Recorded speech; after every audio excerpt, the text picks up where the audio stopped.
नमस्कार दोस्तों, मैं उमंग कुमार सिंह स्वागत करता हूं आपके अपने यूट्यूब चैनल एग्ज़ाम नगरी में।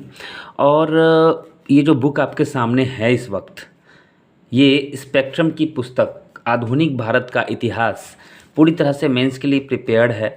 और कुछ बड़े स्तर पे आप जब परीक्षा देने जाते हैं तो पीटी में भी बहुत काम आता है, क्योंकि प्राचीन भारत और मध्यकालीन भारत, इसके बाद जो आधुनिक भारत का इतिहास होता है वो रीढ़ की हड्डी होती है किसी भी एग्ज़ाम के लिए। अगर आपके पास कमांड है आधुनिक भारत के इतिहास पर, तो बीपीएससी जैसे एग्ज़ाम के लिए आप बहुत अच्छा खुद को प्रिपेयर कर सकते हैं। तो हमने एक सीरीज़ चलाई थी 30 क्लासेस की। 30 दिन नहीं कहूँगा क्योंकि समय नहीं रहता, तो क्लासेस भी 5-6 दिन, एक सप्ताह 10 दिन के बाद आते हैं। एक बीच में तो 2-2 महीने लग गए थे।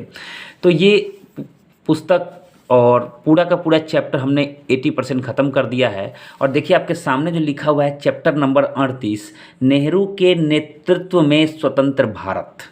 मतलब 1947 सबसे पहले जब 1498 में पुर्तगाली हमारे भारत में आए थे, उस समय 1498 से लेके, यानी भारत में यूरोपियों का आगमन से लेके हमने शुरू किया था ये पूरी किताब का नोट बनाना। और देखिए जहाँ तक आपको किताब के पेज गंदे दिख रहे हैं, यहाँ तक लगभग ख़त्म हो चुका है। 2 चैप्टर बचे हुए हैं। एक है नेहरू के नेतृत्व में स्वतंत्र भारत और दूसरा है नेहरू के बाद का भारत। मतलब 2 पार्ट में ये है। एक तबका है जब नेहरू थे और एक तबका है जब नेहरू चले गए, उनके बाद का भारत। तो दोनों ही चैप्टर काफ़ी बड़े बड़े हैं और लगभग अंतिम चैप्टर है ये। तो इसको हम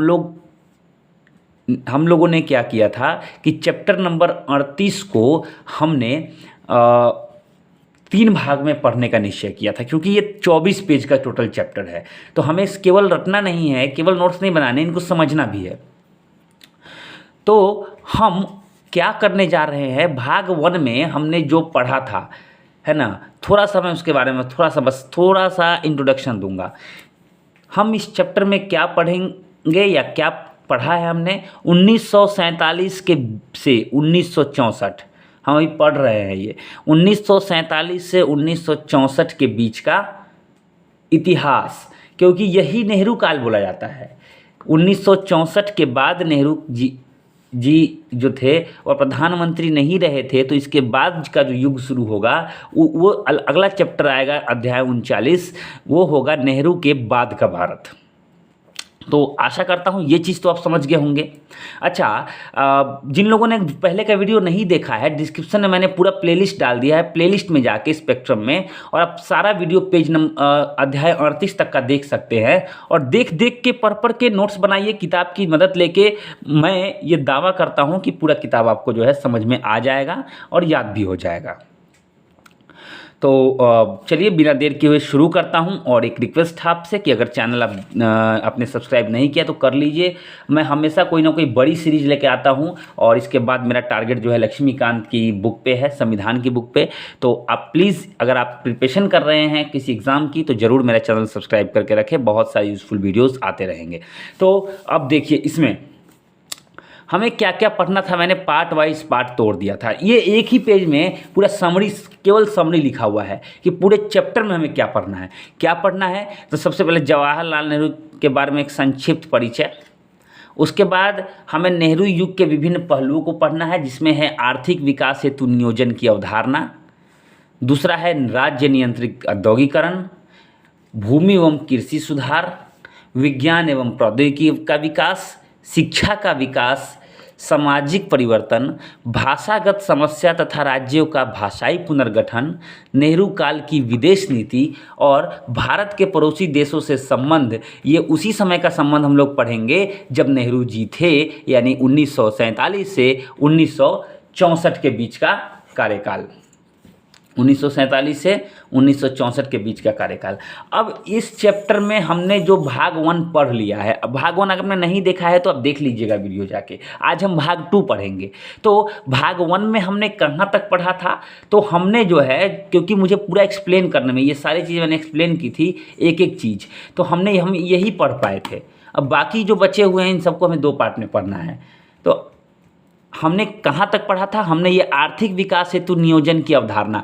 देखिए, नेहरू काल में जो भी चीज़ें घटनाएँ हुई या जिन चीज़ों का विकास हुआ या कौन-कौन सी चीज़ों का विकास किस प्रकार से हो रहा था, उन सब के बारे में हम पढ़ने वाले हैं।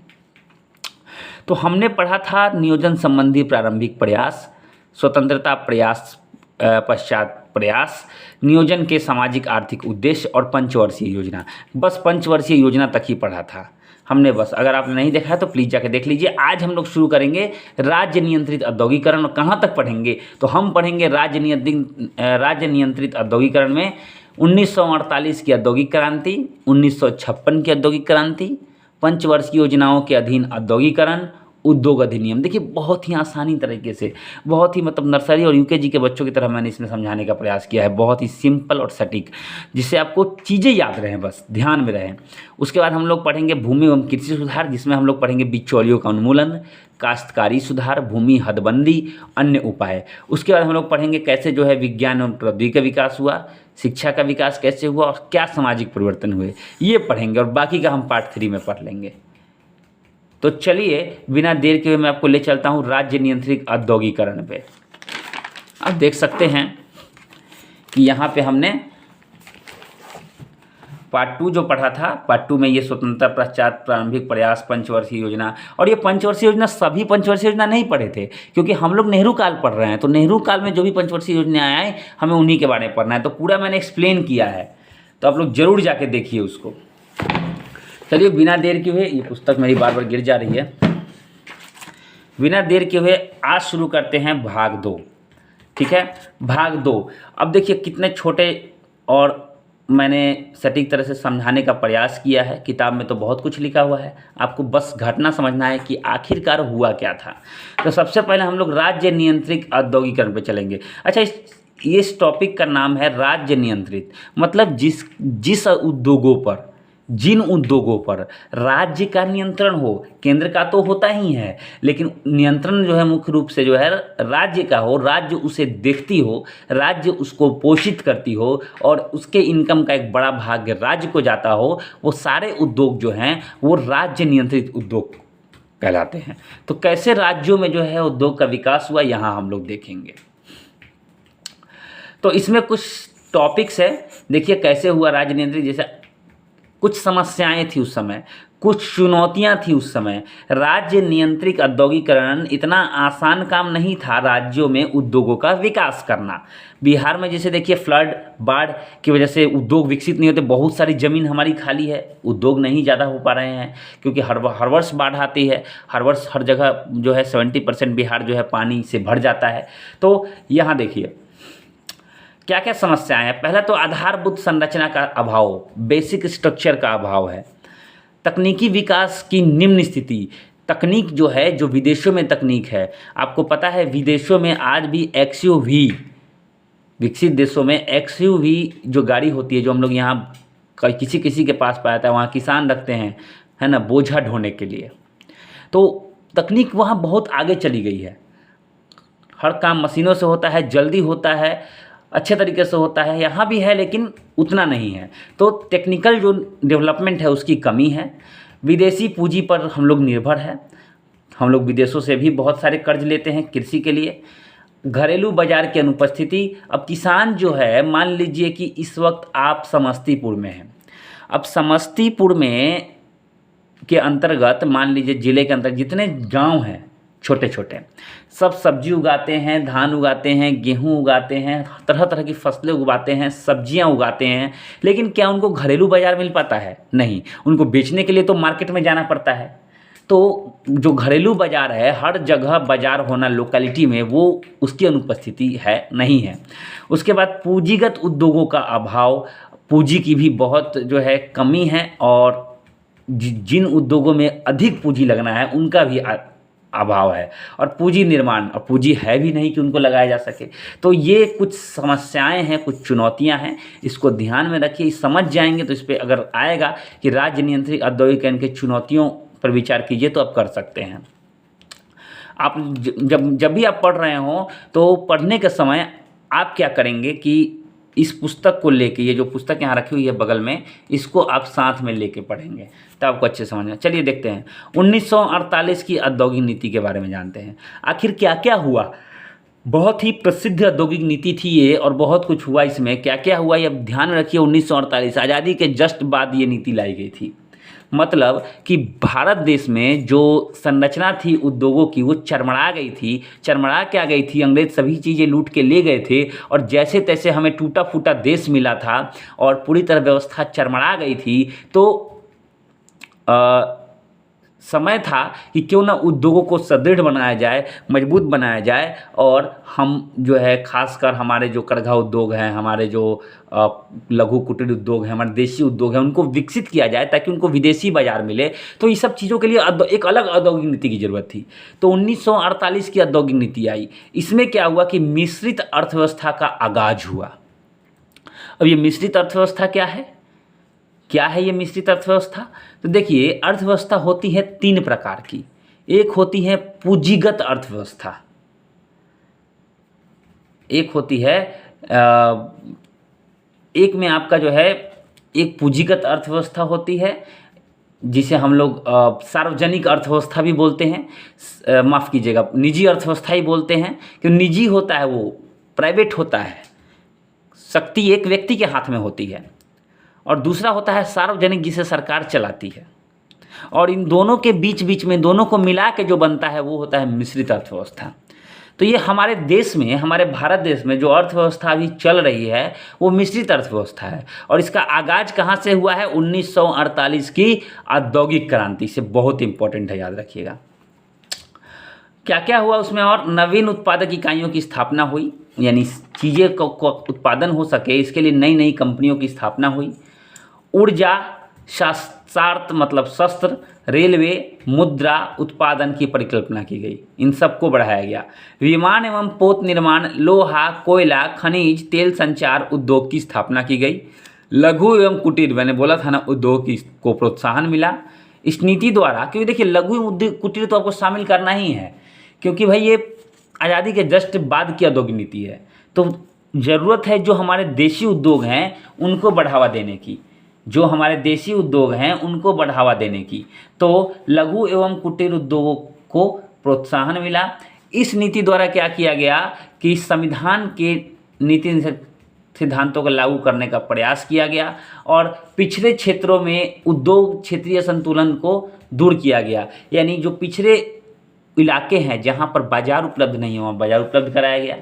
जहाँ पे लगता है कि नहीं ये मार्केट ज़्यादा विकसित है और बगल का मार्केट कमज़ोर है, तो जो कमज़ोर है उसको उसका एक असमानता थी, क्षेत्रीय असंतुलन भी थी लोगों में कि हम इससे सामान नहीं लेंगे, उससे नहीं लेंगे। तो यहाँ पे जो है ज़रूरत की चीज़ों को बेचने का अधिकार, मतलब सरकार जो सरकारी तौर पे देती थी वो ज़्यादातर जो है निचले स्तर के व्यक्ति को देती, ताकि लोग उससे खरीदें और इससे असमानता दूर हो, सब बराबर वाली बात हो।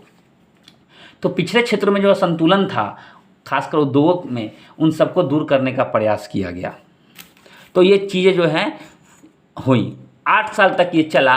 उसके बाद देखिए, ये जो है मैंने लिखा है स्वतंत्रता प्राप्ति के समय भारत के उद्योग की स्थिति, ये तो समस्याएं थी। उसके बाद जो नीति आई उसमें क्या क्या हुआ। अब है 1956 के, देखिए यहाँ तक आपको पूरा याद हो, ध्यान में यह हो गया होगा कि क्या क्या चीज़ हम बेसिकली कर सकते हैं। बस कुछ चीज़ों को ध्यान में रखना है। ये आप आराम से 200-300 वर्ड लिख सकते हैं अगर अपने बुक को ठीक से पढ़ लिया और यहाँ पे देख लिया, नोट्स को देख लिया, ध्यान में रख लिया, तो आप पढ़ सकते हैं। अब आते हैं 1956 की औद्योगिक नीति। अब देखिए 1956 की औद्योगिक नीति में क्या किया गया, पूरे उद्योग जगत, जितना उद्योग जगत था उसको 3 भाग में बांट दिया गया। 3 भाग में, एक वर्ग, दूसरा वर्ग, तीसरा वर्ग। पहले वर्ग में था शस्त्र उत्पादन, परमाणु ऊर्जा, भारी उपकरण, लौह इस्पात, कोयला, खनिज तेल, धातु उद्योग, भारी उद्योग, खनिज तेल, वायु परिवहन, रेलवे संचार, कुल मिलाकर 17 गो उद्योग था। मतलब अभी जो सेंट्रल के हाथ में जो चीज़ है, ये खनिज तेल और कोयला को छोड़ के, तो ये सब जो है खनिज तेल, कोयला, लौह इस्पात, ये सब तो खान मिलता है राज्यों में। तो ये जो है उस समय पहले वर्ग में रखा गया था। दूसरे वर्ग में इसका जो है अपोजिट रखा गया। जैसे देखिए, लोहा की जगह अलौह हो गया, एल्युमिनियम, मिश्र धातु है ना, धातु की जगह यहाँ देखिए धातु से बनने वाले औजारी इस्पात, प्रतिजैविक, रसायन उद्योग, उर्वरक, संश्लिष्ट रबर, सड़क परिवहन, समुद्री परिवहन, कुल मिला के 12 उद्योग जो थे वो दूसरी श्रेणी में रखे गए और बाकी जो बच गया वो निजी क्षेत्र के हाथ में थे बाकी के सारे उद्योग। तो यहाँ पे हो गया राज्य नियंत्रित, सेंट्रल भी इसी में घुसा हुआ है और निजी क्षेत्र के द्वारा कुछ उद्योग चल रहे हैं। मैंने मिली जुली चीज़ें हैं, पूरी तरह से जो है मिश्रित अर्थव्यवस्था चल रही है। हाँ, अब यहाँ पे जो है निजी क्षेत्र तथा सार्वजनिक क्षेत्र एक दूसरे के पूरक थे, एक दूसरे को एक दूसरे पर डिपेंड बनाया गया। निजी क्षेत्र को समर्थन और भेदभाव रहित किया गया, मतलब समर्थन दिया गया, आइए इन्वेस्टमेंट कीजिए भाई, पैसा लगाइए, आप लोग डूबेगा नहीं।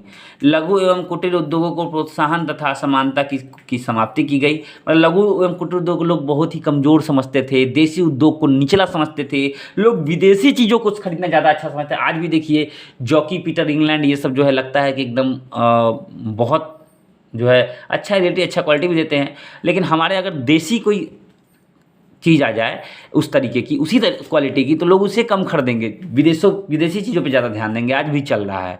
तो ये जो असमानता है इसको दूर करने का प्रयास किया गया। उसके बाद पंचवर्षीय योजनाओं के अधीन औद्योगिकरण, ये इसी का पार्ट है, राज्य नियंत्रित। तो प्रथम योजना में क्या किया गया, अप्रत्यक्ष औद्योगिकरण को बढ़ावा दिया गया। अप्रत्यक्ष औद्योगिकरण मतलब प्रत्यक्ष रूप से नहीं, जो इनके मटेरियल थे, जो इनके जो है आप कह सकते हैं प्राथमिक तौर पे जो भी मटेरियल थे जो उद्योग के लिए, जैसे कि गेहूं से बियर उद्योग वगैरह जो है, या फिर गेहूं से जो है आटा उद्योग, ये सब जो है मतलब प्राथमिक तौर पे जिससे उद्योग प्रभावित हो उसको बढ़ावा दिया गया, यानी इनडायरेक्टली उद्योग को बढ़ावा दिया गया। सिंचाई के विकास पर जो है रॉ मटेरियल उसको बोलते हैं, कच्चा पदार्थ, जो चीज़ें थी सबको बढ़ाया गया ताकि उससे लोग उद्योग पे ध्यान दें। अब ज़्यादा गेहूँ उपजेगा तो लोग आटा मिल लगाएंगे ही, ज़्यादा गन्ना उपजेगा तो चीनी मिल भी लग जाएगा, ऐसे ही करके। उसके बाद सिंचाई के विकास पर जोर, अब कहीं ना कहीं सिंचाई दोनों से जुड़ी हुई है, खेती होगी, खेती के लिए सिंचाई चाहिए, तो सिंचाई के विकास पर जोर। सिंदरी उर्वरक कारखाना CNW, क्या इसका मतलब है, CNW मतलब कैरीज एंड वर्क्स। उसके बाद ICF इंटीग्रल कोच फैक्ट्री की स्थापना हुई, है ना। द्वितीय योजना में क्या हुआ, 27% अंश उद्योग के लिए रखा गया। राउरकेला, भिलाई और दुर्गापुर में इस्पात संयंत्र लगाया गया। तो ये सब चीज़ें पंचवर्षीय योजनाओं के अधीन कुछ चीज़ें हुई। कुल मिला के उद्योग को बढ़ावा देने का काम अभी चल रहा है। तो आशा करता हूँ ये पेज आपको समझ में आया होगा बहुत अच्छे तरीके से। आगे चलते हैं, पिछला वीडियो जरूर देखिएगा, ये पार्ट 2 है 38 का, और ये तो खैर 23 चैप्टर है, 125 चैप्टर, 125 चैप्टर का इसके बाद का चैप्टर है जो नेहरू के बाद का भारत है। अब हम नेहरू के समय का भारत पढ़ रहे हैं। आगे चलते हैं,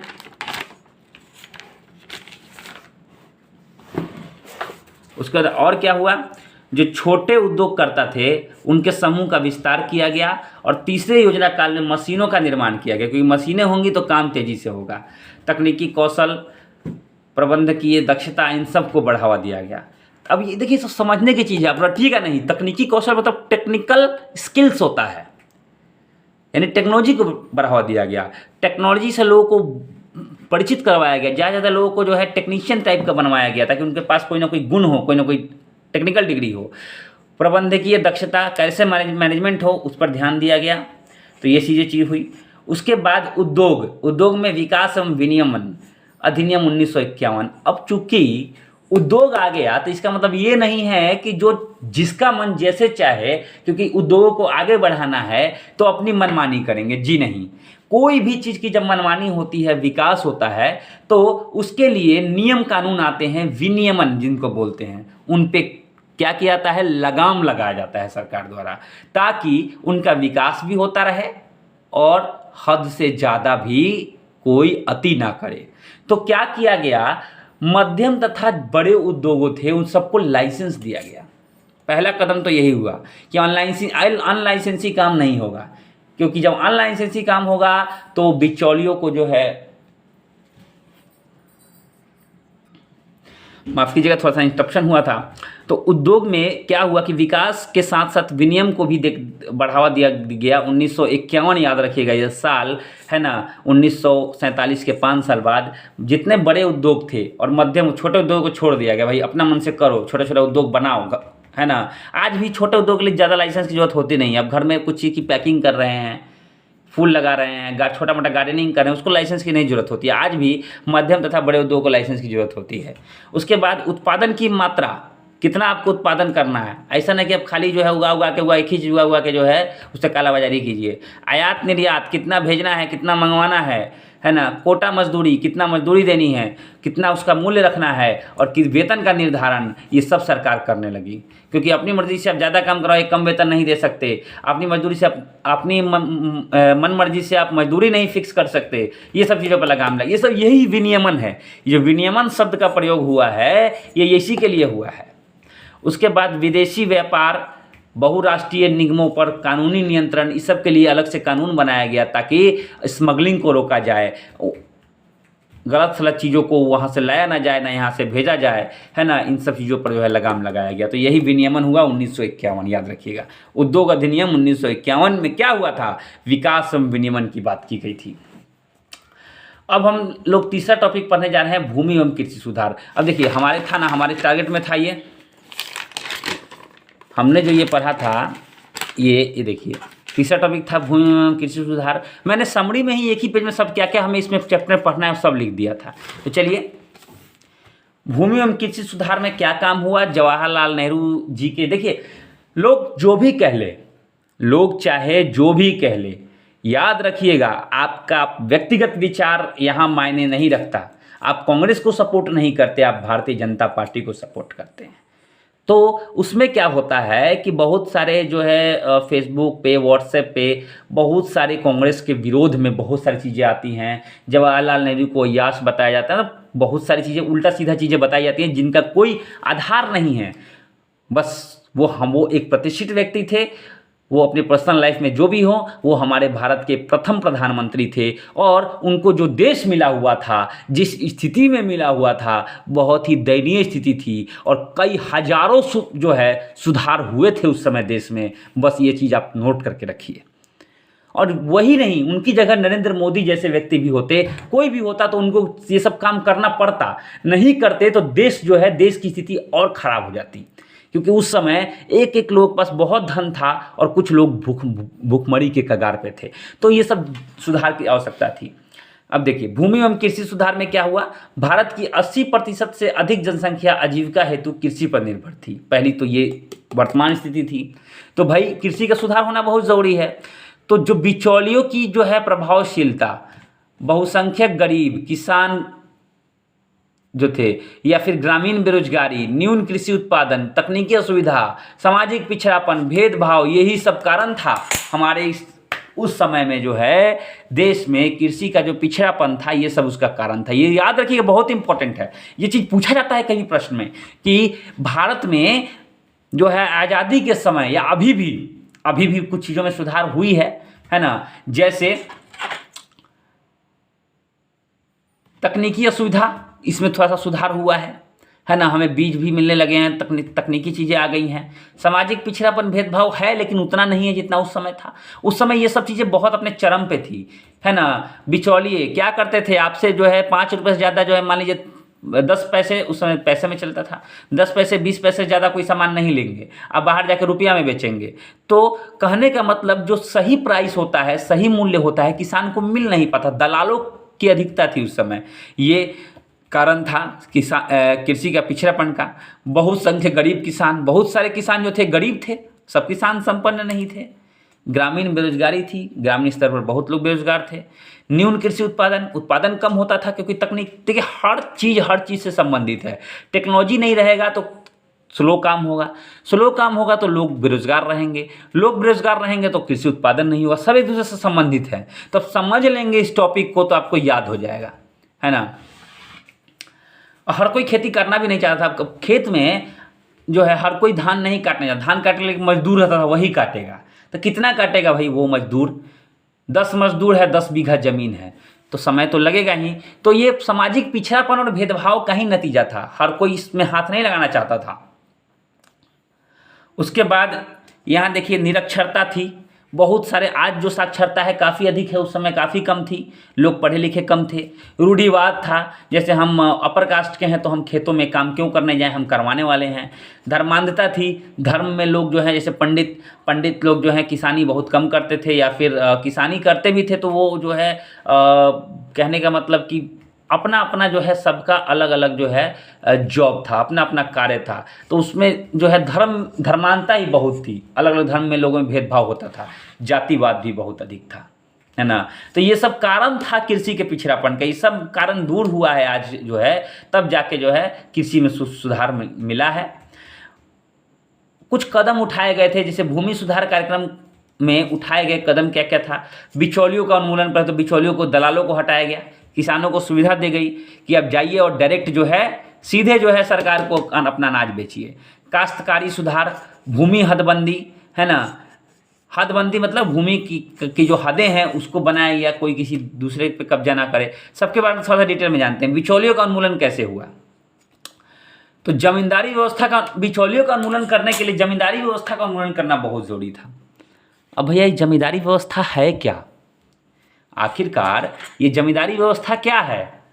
तो जमींदारी व्यवस्था मतलब कि जमींदार जो है किसानों को खेत दे देगा, मतलब जमींदार के पास 50 बीघा जमीन है, अब अकेले जमींदार उस पर खेती नहीं करेगा, ये भेदभाव था, यहाँ भेदभाव आता था।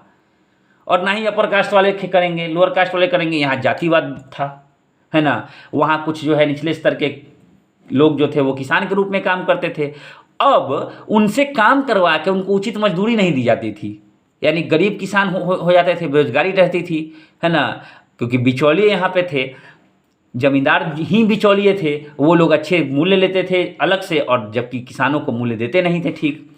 तो इसका उन्मूलन बहुत आवश्यक था। अब देखिए मैंने यहाँ इसको अंडरलाइन किया है और यहाँ पे तीर बना के लिखा है समस्याएं। अब इसके लिए बहुत समस्या था जमींदारी व्यवस्था को हटाने के लिए। क्या क्या समस्या था, तो पहला तो कृषि राज्य सूची का विषय, कृषि जो था वो राज्य सूची का विषय था। 3 गो सूची था ना, समवर्ती सूची, केंद्रीय सूची और राज्य सूची, तो ये राज्य सूची का विषय था। अब कोई नियम कानून चेंज करने से पहले आपको राज्य की भी सहमति लेनी पड़ेगी, है ना। केंद्र के हाथ में तो कर दिया रहता, तो नेहरू जी के हाथ में प्रत्यक्ष रूप से ये था नहीं, अगर था तो इसमें प्रोसीजर लंबा था। खेतीहर तथा सीमांत कृषकों जो थे वो राज्य के प्रत्यक्ष संपर्क में लाना अत्यंत मुश्किल था। जो खेतीहर थे या सीमांत कृषकों राज्य जो थे, जो अलग अलग राज्य थे, सबको एक जगह संपर्क में रखना बहुत मुश्किल काम था, सबका अपना अपना अलग अलग सोच था। उसके बाद अधिकृत भूमि के बदले मुआवजा देना बहुत मुश्किल था। उस समय देश की स्थिति बहुत चरमरा गई थी, और किस तरह से मुआवजा दिया जाए, कितना दिया जाए, उस समय ऐसा रूल रेगुलेशन उतना टंच था नहीं, उतना जो है सही था नहीं। तो ये सब चीज़ों के अभाव में जो है ये जमींदारी व्यवस्था का उन्मूलन थोड़ा सा मुश्किल काम था। उन्मूलन के पश्चात भी मान लीजिए उन्मूलन सरकार को लगा कि ये सब चीज़ हटा के हम नियम कानून ला दिए, पेपर में छाप दिए, और भारत सरकार द्वारा एक अधिघोषणा भी मिल गई, फिर भी जो जमींदार थे वो जमींदार थे, वो जमींदारों को भू कृषक का दर्जा मिला हुआ था। माने जमींदारी का ही नाम चेंज कर दिया गया, भू कृषक रख दिया गया, काम वो वही करते थे, और उनको अधिकार था कि जब मन चाहे, मतलब बस भू कृषक में यही था कि लंबे समय के लिए किसी को दे देना जमीन, लेकिन उसमें एक कंडीशन लगा दिया गया कि जमींदारों को भूमि के पुनः ग्रहण का अधिकार था, मतलब जब चाहे वो पुनः अधिग्रहण जो है उसका कर सकते हैं। काश्तकारी सुधार, अब काश्तकारों को भूमि जोतने का अधिकार था किंतु विक्रय करने का अधिकार नहीं था। मतलब वैसे किसान जिसको बटैया पर खेती दिया जाता था, मतलब जोतिए खेती और उसका हिस्सा हमको दीजिए, लेकिन आप बेच उसको नहीं सकते हैं, है ना। उसके बाद काश्तकारी अवधि की सुरक्षा होती थी, मतलब अगर आपने 5 साल तक किसी किसान को दिया तो 5 साल तक उसको समय दीजिए, ऐसा नहीं कि 2 साल में ले लीजिए, वो अवधि की सुरक्षा सरकार ने दी। उसके बाद काश्तकारों को भूमि का स्वामी बनने का अवसर हेतु कानून बनाया कि भाई ऐसी ज़मीन जिसका कोई उचित ऑनर नहीं हो, मालिक नहीं हो, आप लंबे समय से उसे जोत रहे हो, 10 साल से ऊपर आप उसे जोत रहे हो, तो एक कानूनी व्यवस्था के अंतर्गत आप उसे उसका मालिक बन सकते हैं। और भूमि वितरण के संबंध में नए कानून लाए गए, तो ये काश्तकारी सुधार कुछ हुए। तो आशा करता हूँ ये समझ में आ गया होगा, ये विनिमयन, कृषि सुधार, में क्या क्या हुआ समझना है। देखिए समझे तो सारा चीज़ आपको समझ में आ गया। इसके बारे में लिखने को कहेगा तो आप एग्जाम में बैठिएगा नहीं, बस किताब एक बार ये जो किताब सामने रखा हुआ है इसको पढ़ लीजिए। ये बगल में जो देखिए यहाँ से ये बगल में किताब रखा हुआ है, इसको एक बार पढ़ लीजिएगा साथ साथ मेरे नोट्स के साथ, आपको बहुत अच्छे से रिविजन हो जाएगा। आप चाहें तो फिर दूसरी पुस्तक से भी पढ़ सकते हैं। अब भूमि हदबंदी। अब भूमि हदबंदी में क्या है कि जो असमानताएं थी उनको समाप्त किया गया, भूमि असमानताओं को, और भूमि हदबंदी कानून 1950 लागू हुआ। कुछ अन्य उपाय भी किए गए, जैसे कृषि पर भारी निवेश हुआ सरकार द्वारा। निवेश में क्या क्या, जैसे किसान को खाद उपलब्ध करवाना, बीज उपलब्ध कराना, नई टेक्नोलॉजी से परिचित करवाना, किसानों की जागरूकता बढ़ाना, इस सब में सरकार ने निवेश किया। उसके बाद भूमि चकबंदी की शुरुआत हुई। भूमि का एक नंबर, खाता खेसरा नंबर जो आज है, चकबंदी होके है ना, वो सब शुरू हुआ ताकि इधर से उधर कुछ ना हो। कृषि को बढ़ावा देने हेतु कई कार्यक्रम चलाए गए है ना, जगह जगह नुक्कड़ नाटक ये सब चलाए गए। किसानों को अच्छे बीज, उर्वरक, कीटनाशी उपलब्ध कराया गया। भूमि सुधार तथा कृषि व्यवस्थाओं के प्रति लोगों को जागरूक किया गया। यही सब जो चीज़ तो है पढ़ना है ना। तो ये सब चीज़ आपको याद करने की आवश्यकता नहीं है, एग्जाम में पूछ देगा आप लिख दीजिएगा। लेकिन आपने अगर अपना नोट्स तैयार किया है तो डायरेक्ट बुक से आप सोचिएगा पढ़ ले सीधा सीधी, तो आपको पढ़ते समय समझ में आएगा, याद नहीं रहेगा। याद करने के लिए आपको एक व्यवस्थित तौर पर जो है नोट्स बनाना बहुत ज़रूरी होता है, छोटा नोट्स बनाना। अब आते हैं विज्ञान तथा प्रौद्योगिकी का विकास। अब हम इसमें कुछ महत्वपूर्ण चीज़ों को, हुआ तो बहुत कुछ था लेकिन कुछ महत्वपूर्ण चीज़ों को पढ़ेंगे, जिसमें जो कि जवाहरलाल नेहरू के कार्यकाल में 1947 से 64 के बीच में हुआ था। आप देखिए 1958 में वैज्ञानिक नीति प्रस्ताव पारित हुआ। CSIR council of science and institute of research की स्थापना हुई, जिसके अध्यक्ष कौन थे, खुद प्रधानमंत्री नेहरू जी थे। उसके बाद जनवरी 1947 में क्या हुआ, राष्ट्रीय भौतिक प्रयोगशाला की शुरुआत हुई। 1952 में IIT खड़गपुर की स्थापना हुई। ये कुछ बस ध्यान में रखिए है ना। 1954 में पृथक परमाणु ऊर्जा विभाग बना। 1956 में ट्रॉम्बे में परमाणु संयंत्र स्थापित किया गया और 62 में राष्ट्रीय अंतरिक्ष अनुसंधान समिति का इसकी स्थापना हुई, उसका विकास हुआ। तो ये चीज़ कुछ इंपॉर्टेंट चीज़ जो साइंस के क्षेत्र में, विज्ञान के क्षेत्र में हुआ और वो जवाहरलाल नेहरू के कार्यकाल में हुआ। 5वां है शिक्षा का विकास। शिक्षा का विकास, क्या क्या शिक्षा का विकास हुआ, तो 1951 में 16.6% लोग शिक्षित थे। 2009 में क्या क्या था, शिक्षा का अधिकार अधिनियम। अब ये दोनों जो है, मैंने यहाँ तीर क्यों बनाया, ये तो 2009 में हुआ था, लेकिन यही अधिनियम जो है यहाँ पे 1961 में काम हुआ था। 1961 में नियम लागू किया गया था कि 14 वर्ष तक जो है अनिवार्य शिक्षा मिलेगी। 66 तक इसे लागू किया गया, बाद में इसे क्या किया गया, अनंत समय के लिए लागू कर दिया गया और यही जाके 2009 में शिक्षा का अधिकार अधिनियम बना था। तो एक दूसरे से संबंधित हैं ये। 1953 में विश्वविद्यालय, मैंने शॉर्ट में विवि लिखा है, विश्वविद्यालय अनुदान आयोग यानी UGC की स्थापना हुई थी। 1956 में विश्वविद्यालय अनुदान आयोग अधिनियम लागू हुआ था, यानी इसके कुछ नियम कानून को सही से निरूपित करने के लिए अधिनियम लाया गया था 3 साल के बाद। 1952 में मुदलियार आयोग जो थी वो माध्यमिक शिक्षा विकास के हेतु लाया गया था और 1961 में NCERT national council of education research and training है ना, इसकी की बुक हम लोग आजकल पढ़ते हैं, तो 1961 में इसकी स्थापना हुई थी, ये याद रखिएगा। बस कुछ साल आपको ध्यान रखना है उस समय क्या क्या हुआ था। अब हम लोग अंतिम टॉपिक आज का पढ़ते हैं, सामाजिक परिवर्तन क्या क्या हुआ था। मैंने कहा है 3 भाग में पढ़ेंगे, तो आज का भाग का ये अंतिम है। उसके बाद हम लोग भाग 3 लाएंगे और भाग 3 में इस चैप्टर को खत्म कर देंगे और उसके बाद मोस्ट इंपॉर्टेंट चैप्टर नेहरू के बाद का भारत 125 पेज के चैप्टर, तो कुर्सी की पेटी आप लोग बांधे रखिएगा, वो चैप्टर इसके बाद हम लोग शुरू करेंगे। सामाजिक परिवर्तन में क्या हुआ था, 1955 में भारत सरकार द्वारा छुआछूत को दंडनीय अपराध घोषित किया गया। देखिए समाज में भी उस समय बहुत कुरीतियाँ थी, बहुत ज़्यादा। जैसे कोई छोटी जात का व्यक्ति मंदिर में घुसता था तो उसको मारा पीटा जाता था, उसको घुसना जो है अलाउ नहीं था मंदिर में। तो ये सब छुआछूत जो है इसको दंड, हालांकि उसके बाद भी होता रहा लेकिन कम हो गया। संविधान में शैक्षणिक संस्थान एवं सरकारी नियोजन में आरक्षण दिया गया और इसके लिए एक विशेष उपबंध बनाया गया। महिलाओं के सम्मान हेतु 1951 में हिंदू कोड बिल आया।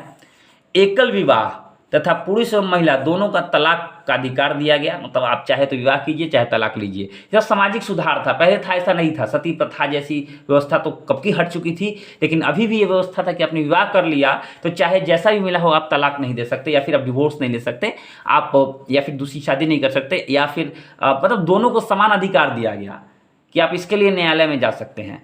ये एक सामाजिक बहुत बड़ा परिवर्तन था उस समय। लोगों में उस समय जो था वो थोड़ा सा ये और था, थोड़ा सा लोगों को बहुत खराब लगा, ऐसा कैसे हो सकता है, लेकिन ऐसा हुआ। उसके बाद सहमति की विवाह आयु में वृद्धि की गई, महिलाओं को पूर्वज की संपत्ति में अधिकार दिया गया, जैसे उस समय लड़कियों को नहीं मिलता था, अब मिलने लगा। असहाय बुजुर्ग महिलाओं को गुजारा भत्ता दिया जाना शुरू करना है। तो ये कुछ सामाजिक सुधार थे जो जवाहरलाल नेहरू के समय में 1947 से 1964 के बीच में हुए थे। तो हमने ये सब चीज़ें पढ़ी, भूमि सुधार के बारे में पढ़ा, विज्ञान प्रौद्योगिकी का विकास पढ़ा, शिक्षा का विकास पढ़ा, समाज में क्या परिवर्तन आए वो पढ़ा, औद्योगिकरण में कैसे विकास हुआ हमने वो पढ़ा। और ये सब कब का था, तो ये नेहरू काल का था, 1947 से 1964 के मध्य का, है ना। तो वही हमें पढ़ना था। तो अब देखिए कहाँ तक हमने पढ़ा, सामाजिक परिवर्तन तक पढ़ा। अब चलते हैं समरी में, देखते हैं क्या बच गया है। तो देखिए सामाजिक परिवर्तन यहाँ हो गया। अब हम पढ़ेंगे भाषागत समस्या तथा राज्यों का भाषाई पुनर्गठन। नेहरू काल की विदेश नीति बहुत इंपॉर्टेंट है। और भारत के पड़ोसी देशों से नेहरू जी ने कैसा संबंध रखा था, जैसे भारत पाकिस्तान, भारत चीन, भारत नेपाल और भारत भूटान। इसमें हम लोग पढ़ेंगे 62 का युद्ध, 65 का युद्ध, है ना। ये सब हम लोग इसी में पढ़ने वाले हैं। तो एकदम तैयार रहिए। भारत से श्रीलंका का संबंध था। तो ये 1 2 3 जो टॉपिक आने वाले हैं, भाषागत समस्या, भाषाई पुनर्गठन, जिससे भाषा के आधार पर राज्यों का पुनर्गठन हुआ था।